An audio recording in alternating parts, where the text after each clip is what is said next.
Hello बच्चों, आज के इस वीडियो में हम लोग देखने वाले हैं क्लास 10 मैथ का प्रश्नावली 3.5 का संपूर्ण क्वेश्चन को सॉल्व करने वाले हैं। तो बच्चा जी, यदि आप लोग चैनल पर पहली बार आए हैं तो चैनल को सब्सक्राइब करके इस वीडियो को लाइक कर लेंगे। तो बाबू देखिए, आप लोग का फर्स्ट क्वेश्चन कहता है निम्न रैखिक समीकरणों के युग में किसका एक अद्वितीय हल है, किसका कोई हल नहीं है, या किसके अपरिमित रूप से अनेक हल हैं। अद्वितीय हल की स्थिति में उसे वज्र गुणन विधि से ज्ञात कीजिए। मतलब आप लोग को पहले पता करना है कि बाबू ये जो समीकरण दिया गया है, ये समीकरण का जो युग्म है, इसमें किसका अद्वितीय हल होगा या फिर हल नहीं होगा या फिर अपरिमित रूप से अनेक हल होगा। अगर किसी का अद्वितीय हल होता है तो उसको वज्र गुणन विधि से हम लोग हल ज्ञात करेंगे। तो चलिए बाबू, हम लोग इस क्वेश्चन को सॉल्व करते हैं। तो सबसे पहले बाबू आप लोग को इस प्रकार से क्वेश्चन को नोट कर लेना है, और यहाँ पर क्वेश्चन नोट हम लोग कर लिए हैं। तो अब हम लोग इसको क्या करते हैं जी, सॉल्व करते हैं। ठीक है, सबसे पहले आप लोग यहाँ पर देखिए, हम लोग क्या करेंगे, पहले युग्म का हम लोग देखेंगे अद्वितीय हल है या कोई हल नहीं है या अपरिमित रूप से अनेक हल है। मैंने आप लोग को जब मैं इसको 3.2 को पढ़ा रहा था तो उसी से मैं बता दिया था कि किसका हल नहीं होगा, किसका अपरिमित रूप से अनेक हल होगा, किसका अद्वितीय हल होगा। इसका पूरा मैं आप लोग को रिविजन करवा चुका हूँ। वीडियो नहीं देखे तो भाई जाकर देख लेना। 3.2 को मैं समाप्त कर दिया हूँ, ठीक है ना, तो उसको भी जाकर देख लीजिएगा। ऐसे हम लोग इस वीडियो में इसको क्या करते हैं, सब क्वेश्चन को सॉल्व करते हैं। तो बाबू देखिए, यहाँ पर सबसे पहले आप लोग को A1 और यहाँ पर आप लोग का जो B1 है और यहाँ पर जो C1 है, ये सारा का वैल्यू लिखना है। उसके बाद A2 का, B2 का और C2 का, ये सारा का वैल्यू लिखना है। ठीक है, अब देखिए लिखते हैं। तो A1 का बाबू वैल्यू हो जाएगा x का जो गुणांक होता है, तो यहाँ पर गुणांक है 1, तो A1 का वैल्यू 1। B1 का वैल्यू क्या होगा, y का गुणांक -3, तो ये -3 हो जाएगा। ठीक है, अच्छा, C1 का वैल्यू -3, तो ये -3 दीजिए। अब देखिए A2 का वैल्यू 3 हो जाएगा, और B2 का वैल्यू -9 हो जाएगा, और C2 का वैल्यू -2 हो जाएगा। ठीक है, इस प्रकार हम सारा का लिख लिए। अब देखिए आप लोग देखिए A1 और A2 को एक तुलना कीजिएगा तो क्या आएगा, A1 और A2 का वैल्यू क्या आया, 1/3। अच्छा, B1 और B2 का वैल्यू क्या आया बाबू, -3, -9 है, माइनस से माइनस गया सर, 3 एकम 3, 3 दिया 9, 1/3। ठीक है, चलिए। अच्छा, C1 और C2 का वैल्यू क्या है, -3/-2, माइनस से माइनस चल गया, 3/2, यानी कि सर A1 जो A2 है ये B1 और B2 के इक्वल है, लेकिन C1 अपॉन का C2 के इक्वल नहीं है। यानी कि A1 अपॉन का A2 ये क्या इक्वल है B1 अपॉन का B2 और इक्वल नहीं है C1 अपॉन का C2। और जब ऐसा कंडीशन होता है तो बाबू मैंने आप लोग को पढ़ाया है कि जब ऐसा कंडीशन होगा तो इसका कोई हल नहीं होगा। ठीक है, इसका कोई हल नहीं होगा, और जब कोई हल नहीं होगा तो हमको क्या आगे वज्र गुणन विधि से हल ही नहीं होगा। ठीक है ना, चलिए। जब आप लोग का हल होगा, ठीक है, जब हल होगा तब तो आपको हल करना है ना। जब आप लोग का अद्वितीय हल होगा तब ना वज्र गुणन विधि का प्रयोग करेंगे। यहाँ पर तो भाई हल ही नहीं है तो क्या हल करेंगे, समझ गए। चलिए नेक्स्ट देखते हैं सेकंड क्वेश्चन को। तो सेकंड क्वेश्चन में भी वही करना है आपको। 2x प्लस का y माइनस का 5 इक्वल टू 0 और 3x प्लस का 2y माइनस का 8 इक्वल टू 0। पहले इस प्रकार आप लोग लिख लेंगे। उसके बाद देखिए A1 A2 वैल्यू लिखिए 2/3। अच्छा, B1 B2 वैल्यू लिखिए 1/2। अच्छा, C1 C2 -5 -8, माइनस से माइनस चला गया।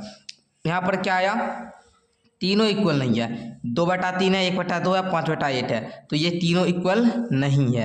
जब बाबू आप लोग जानते हैं, जब तीनों क्या हो, इक्वल नहीं हो, जब तीनों जो है बाबू ये इक्वल नहीं हो तो सर इसका जो हल होता है ये अद्वितीय होता है। बाबू इसका हल कैसा होता है, तो गुरुजी जब तीनों इक्वल नहीं हो तो इसका हल अद्वितीय होता है। जब सर गुरुजी अद्वितीय हल होगा तो इसको हम लोग को वज्र गुणन विधि से क्या करना है, हल करना है। तो चलिए जी सॉल्व करते हैं। जरा 1 मिनट मैं आप लोग को फिर यहाँ पर दिखाना चाहूँगा। जब A1 अपॉन का A2 इक्वल नहीं होता है B1 अपॉन का B2 तो इसका हल होता है अद्वितीय, और अद्वितीय हल यहाँ पर भी हुआ है बाबू। जब यहाँ पर अद्वितीय हल हुआ है तो इसको वज्र गुणन विधि से हल ज्ञात करना चाहिए। तो चलिए जी वज्र गुणन विधि अब हम लोग सीखते हैं। अब देखिए बाबू, अब हम लोग क्या करेंगे, यहाँ पर पहले हम लोग लिख लेते हैं वज्र गुणन विधि। इस प्रकार आप लोग लिख लिए बाबू।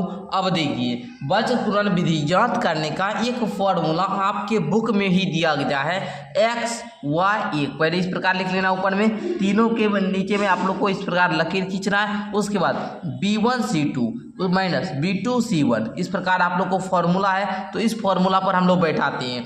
पहले देखिए यहाँ पर हम लोग लिख देते हैं एक्स अपॉन बराबर यहाँ पर दीजिए वाई, उसके बाद 1 सबके यहाँ पर ऐसे दे दीजिएगा, बराबर का चिन्ह दे दीजिएगा।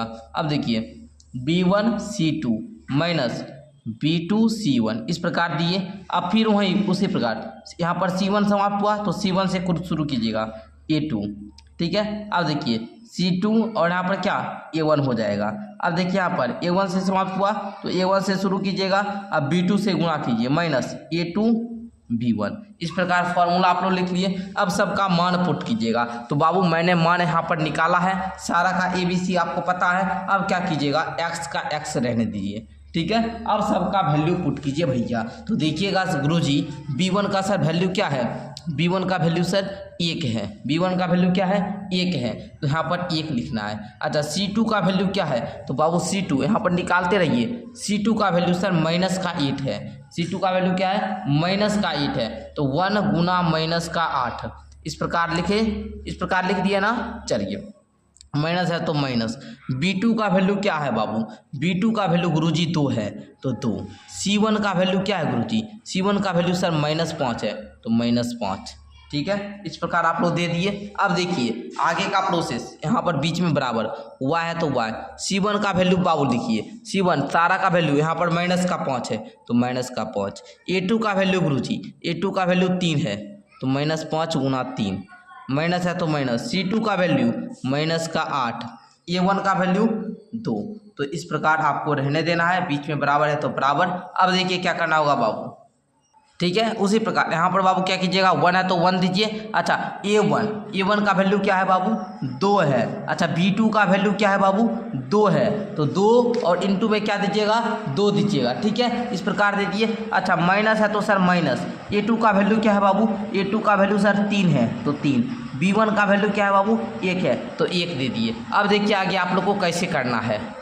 चलिए जी आगे का अब हम लोग करते हैं। एक्स है तो गुरुजी एक्स दीजिएगा 1 गुना माइनस का 8, तो गुरुजी माइनस का 8। अच्छा माइनस है तो सर माइनस। अच्छा 2 गुना माइनस का 5, माइनस का 10 गुरुजी। अच्छा बराबर y है तो y दीजिए, बटा है तो बटा दीजिए। -5 गुना 3 क्या आएगा, यहाँ पर माइनस का 15, माइनस है तो यहाँ पर आप लोग क्या कर देगा माइनस दे देना है। अच्छा -8 गुना 2 क्या आएगा बाबू, -8 गुना 2 सर माइनस का 16, ठीक है।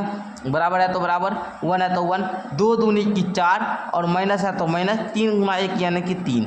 अब देखिए बाबू क्या करना है, एक्स है तो एक्स दीजिए, बटे में -8 सर, माइनस बाबू होता है प्लस, तो यहाँ पर +10। बराबर है तो बाबू बराबर, y है तो y दीजिए, बटे में -15 तो -15, माइनस सर प्लस 16, बराबर है 1/4 माइनस का 3। यहाँ तक आप लोग समझे बिल्कुल गुरुजी। अच्छा एक्स, अच्छा -8 + 10 क्या हो जाएगा, माइनस प्लस माइनस, 10 में से 8 खुद क्या घट जाएगा, और बाबू प्लस का साइन वाला ज़्यादा मान है, तो यहाँ पर क्या प्लस का चिन्ह होगा। बराबर है तो गुरुजी बराबर।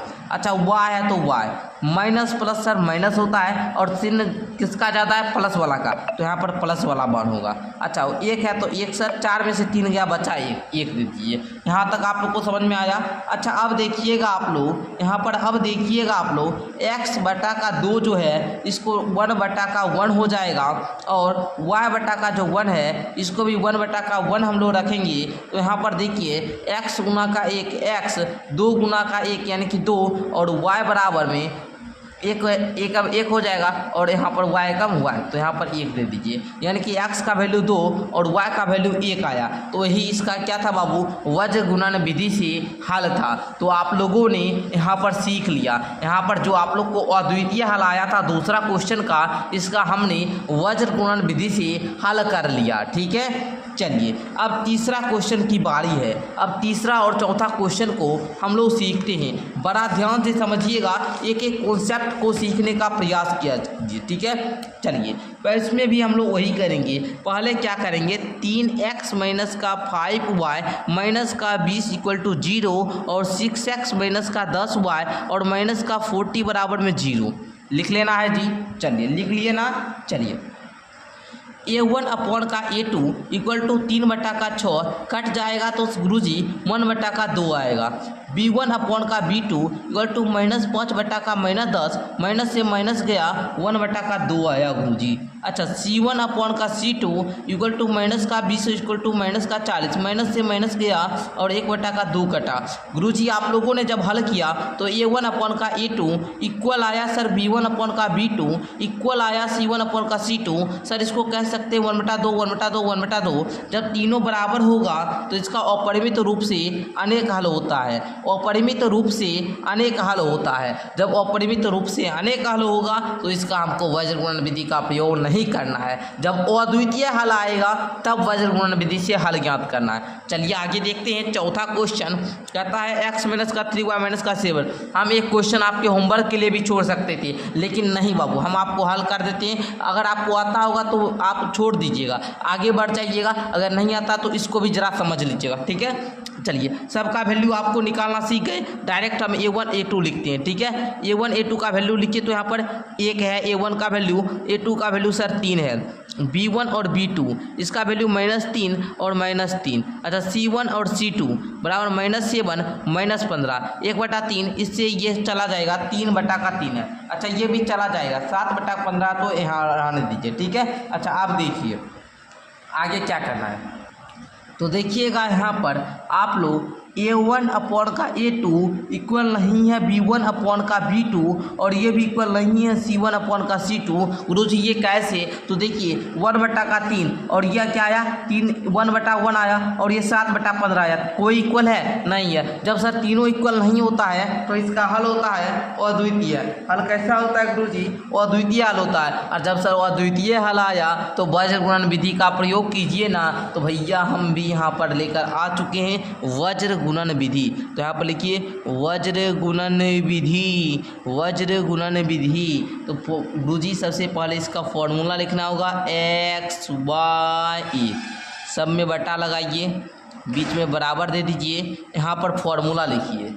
अब हम लोग क्या करते हैं, फॉर्मूला लिखना आप लोग सीखिए बाबू, ठीक है। उसके बाद देखिए b लिखेंगे फिर c लिख लेंगे, फिर b लिखेंगे फिर c लिख लेंगे। अब देखिए यहाँ पर क्या करेंगे 1 2 2 1 इस प्रकार हम लोग लिख देंगे, ठीक है। अब इसमें क्या करेंगे c लिखेंगे a लिखेंगे। यहाँ पर जो समाप्त होगा उसको यहाँ पर लिखना है, c लिखे a लिखिए। फिर यहाँ पर क्या लिखेंगे c लिखे a लिखे, लिख दिए। अब यहाँ पर देखिए bc हो गया ca हो गया। अब क्या बचा a भी बच गया। तो यहाँ पर a लिखिए b लिखिए फिर a लिखिए b लिखिए। अब यहाँ पर क्या करना है आपको उसी प्रकार 1 2 2 1 फिर यहाँ पर 1 2 2 1 दे दिए। अब बाबू आप लोग को जैसा पहले कर रहे थे वैसा ही करना है, सबका वैल्यू पुट करना है। तो देखिए यहाँ पर क्या कर देंगे x है तो गुरुजी x दीजिए। b1 का वैल्यू सर यहाँ पर -3 आया ना, -3 आया ना बाबू। तो आपको यहाँ पर हम लोग काट लिए तो 1 आ गया, प्लस का क्या आया जी 1 आया। तो यहाँ पर हम लोग डायरेक्ट वैल्यू दे देते हैं। तो b1 का यहाँ पर वैल्यू देखिएगा तो b1 सर -3 था तो -3। अच्छा C2 क्या था जी, C2 सर -15 था तो यहाँ पर -15 दीजिए। माइनस है तो माइनस। B2 का कितना था -3 तो -3। C1 कितना है C1 -7 बराबर दीजिए। Y तो Y दीजिए बट्टे में C1 कितना है जी C1 -7। A2 कितना है 3 है। चलिए माइनस तो माइनस। C2 कितना है -15। अच्छा A1 कितना है 1, यहाँ पर इस प्रकार दे दीजिए। अच्छा 1 बट्टे में A1 कितना है 1 गुना में B2 कितना है -3।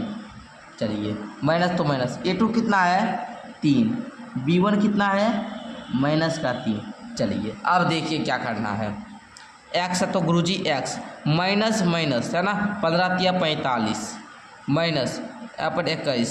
चलिए बराबर y बटे में 7 × 21 माइनस का 21 माइनस है तो माइनस 15 × 15। चलिए वो भी माइनस का बराबर तो बराबर 1 बटे में -3 माइनस का 9। चलिए हो गया। अब देखिए एक्स बटे में 45 में से 21 गया, कितना आएगा जी? जल्दी से बताइए आप लोग।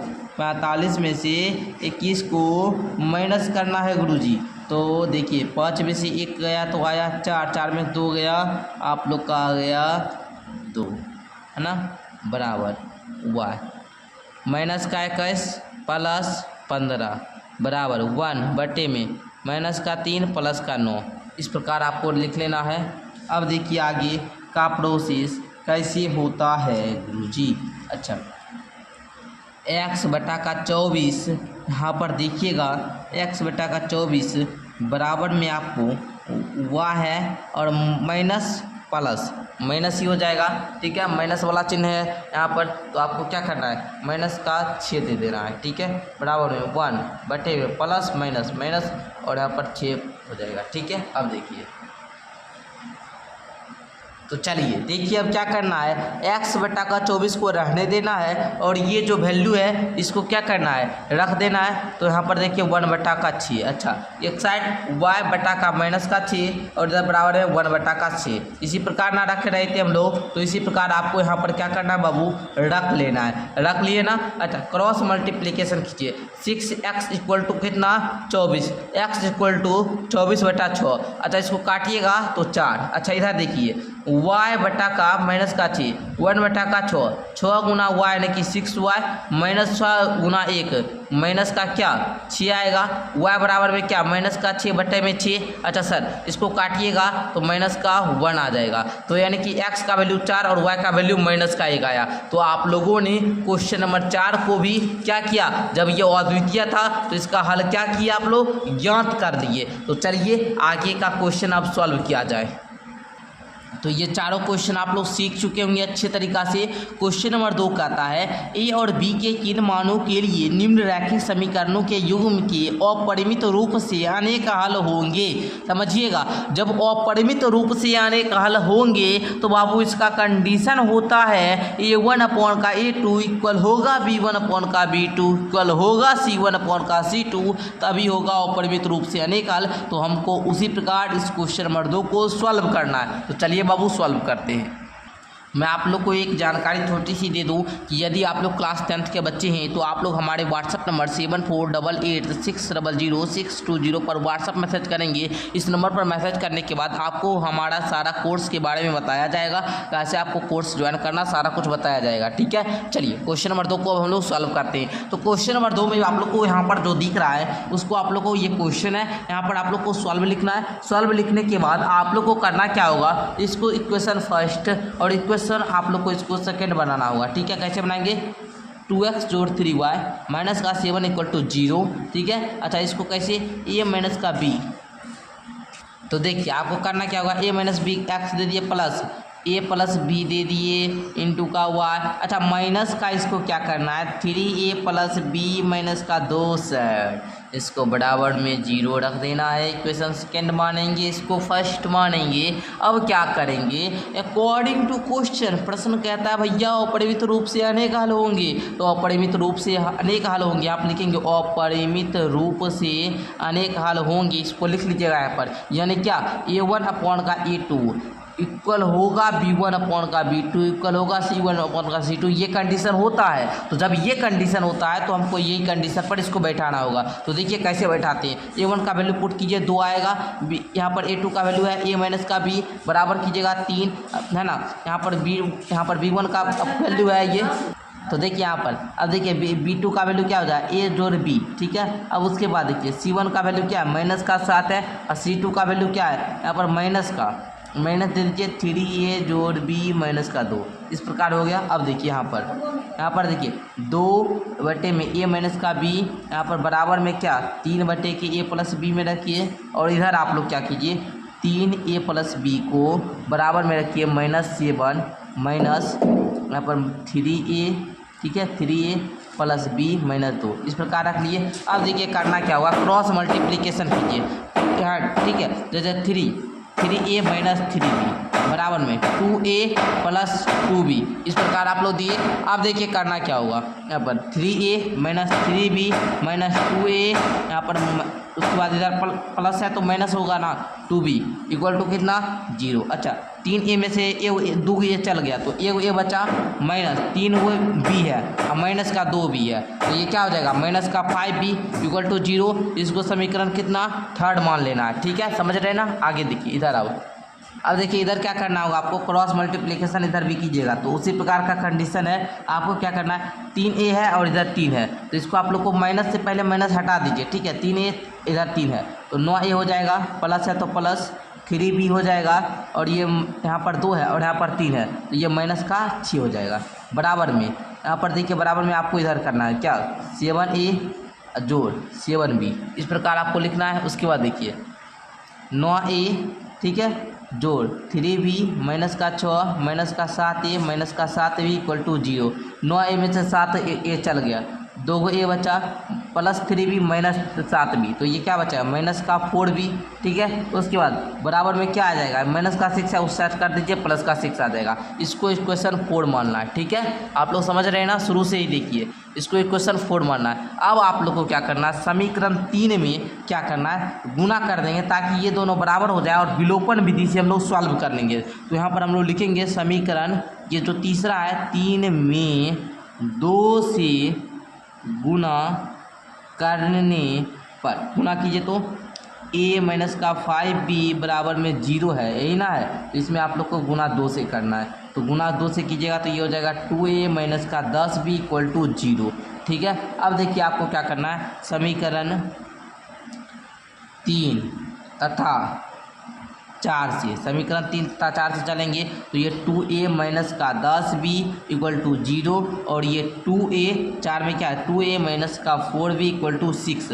अब देखिए इससे ये कट जाएगा। ठीक है, अच्छा ये क्या आएगा माइनस माइनस है तो यहाँ पर आप लोग को प्लस हो जाएगा और ये घट जाएगा तो यहाँ पर 6 भी आएगा वो भी माइनस का, बराबर में माइनस का 6, माइनस से माइनस चला जाएगा, b बराबर में क्या आ जाएगा 1 आ जाएगा है ना, b से 6 चला गया, b बराबर क्या आया e आया। तो अब आप लोग क्या करेंगे इस b का वैल्यू समीकरण किसी में रखेंगे तो b का मान समीकरण 3 में रखते हैं। ठीक है, समीकरण 3 में रखने पर इस प्रकार लिखिए a माइनस का 5b इक्वल टू 0 है। अब देखिए a है तो a रहने दीजिए माइनस 5 गुना का 1 5 बराबर में 0, a माइनस का 5 तो a बराबर में क्या हो जाएगा माइनस का 5 उधर जाएगा तो प्लस का 5, a का वैल्यू कितना आया 5 आया, b का वैल्यू कितना आया 1 आया। ठीक है ना, तो यही आप लोग को ज्ञात करने बोल रहा था। यहाँ पर देख सकते हैं आप लोग क्या बोल रहा है यहाँ पर a और b के किन मानों के लिए, तो a और b का वैल्यू हम लोग क्या किए इस प्रकार यहाँ पर ज्ञात कर लिए। तो चलिए समझ गए होंगे। अब आप लोग क्वेश्चन नंबर 2 को समझ गए होंगे। अब देखिए दूसरा इसका भी था, दूसरा क्या है, अच्छा 3-2 का दूसरा भी क्वेश्चन है तो दूसरा को हम लोग सॉल्व करते हैं। कहता है कि किस मान के लिए निम्न रैखिक समीकरण यू के कोई हल नहीं है। अच्छा अब आप लोग को पहले दिया था अपरिमित रूप से निकल, अब दे दिया कोई हल नहीं है। तो जब कोई हल नहीं होगा तो उसका क्या होता है, तो उस कंडीशन को हम लोग जानते हैं, उसके बाद इस क्वेश्चन को सॉल्व करेंगे। तो पहले आप लोग इस प्रकार इस क्वेश्चन को यहाँ पर नोट कर लेंगे, उसके बाद यहाँ पर लिखेंगे सॉल्व हम लोग लिख दिए। अब क्या करना है यहाँ पर 3x प्लस का y माइनस का 1 इक्वल टू 0। ठीक है, दूसरा क्या है 2k माइनस का 1 इसको x देना है, प्लस k माइनस का 1 इसको y देना है, माइनस का 2k प्लस का 1 यहाँ पर आप लोग को बराबर में 0 दे देना है। ठीक है, इस प्रकार आप लोग दे दिए। अब क्या कहता है अकॉर्डिंग टू क्वेश्चन कि कोई हल नहीं होना चाहिए, क्या बोलता है कोई हल नहीं। तो इसका भैया कंडीशन आप लोग का कहता है क्या, यहाँ पर आप लोग का जब कोई हल नहीं होगा तो इसका कंडीशन होता है a1 अपॉन का a2 इक्वल होगा b1 अपॉन का b2 इक्वल नहीं होगा c1 अपॉन का c2, मतलब ये दोनों इक्वल होना चाहिए और ये इक्वल नहीं होना चाहिए। तो जब ये इक्वल नहीं होगा तो आप लोग को यहाँ पर सारा कुछ लिखना है, a1 और a2 का वैल्यू पुट कीजिएगा तो ये है 3 और ये है 2k माइनस का 1। ठीक है, अच्छा b1 अपॉन का b2 इसका वैल्यू पुट कीजिएगा तो ये देखिए यहाँ पर 1 है बटा में यहाँ पर k माइनस का 1। अच्छा c1 अपॉन का c2 इसका वैल्यू पुट कीजिएगा तो ये देखिए यहाँ पर क्या हो जाएगा माइनस का 1 और माइनस का 2k प्लस का 1, ये हो गया माइनस से माइनस यहाँ पर आप लोग काट दीजिएगा। अब देखिए आप लोग को यहाँ पर लिखना है कि योग है ना को क्या होगा कोई हल नहीं होगा, हम लोग जान रहे हैं ना। पहले यहाँ पर लिखते हैं चूँकि हम जानते हैं कि रैखिक समीकरण युग्म का कोई हल नहीं होगा। आप लोग इसको बात को जान रहे हैं, तो अब क्या कीजिएगा, हम लोग इसको जानते हैं तो हम लोग को करना क्या होगा, इसको हम लोग तो निकाल लिए 3 - 1, ठीक है ना, -1 2 के, इसको पहले आप लोग को लिख लीजिए सबका। अच्छा इधर भी है 1/2 + 1, इस प्रकार हम लोग सारा का लिख लिए। अब क्या करना है आपको, इसको क्या करना है, इसके बराबर, इसको इसके बराबर करना है। तो देखिए 3/2 - 1 बराबर में 1/(k - 1), इस साइड आप लोग इसको भी लिख लीजिए 1/(k - 1) बराबर में 1/(2k + 1), इस प्रकार लिख लिया। क्रॉस मल्टीप्लिकेशन कीजिए 3k - 3 = 2k - 1।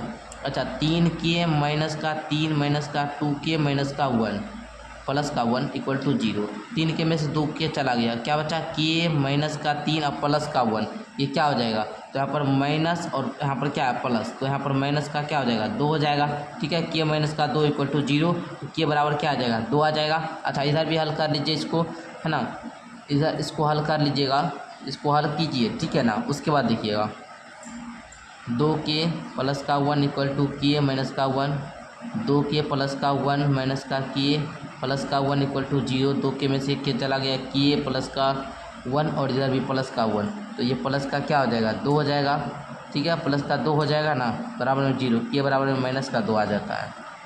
तो यहाँ पर आप लोग का जो k का जो धनात्मक वाला मान होता है उसी को आप लोग को लेना होता है। तो धनात्मक क्या है, k का वैल्यू 2 है और k का वैल्यू ही ज्ञात करने के लिए आपको यहाँ पर बोल रहा था, ठीक है। तो k का वैल्यू 2 आ चुका है, पहले ही आप लोग देख चुके हैं। यहाँ पर लिख दीजिएगा k की किस मान के लिए निम्न राशि समीकरण के योग के कोई हल नहीं होंगे, तो आप लोग को लिख देना, ठीक है। k बराबर में 2 जो आया यही आप लोग का क्या हो जाएगा, उत्तर हो जाएगा। तो आप लोगों ने क्वेश्चन नंबर 2 को हल कर लिया।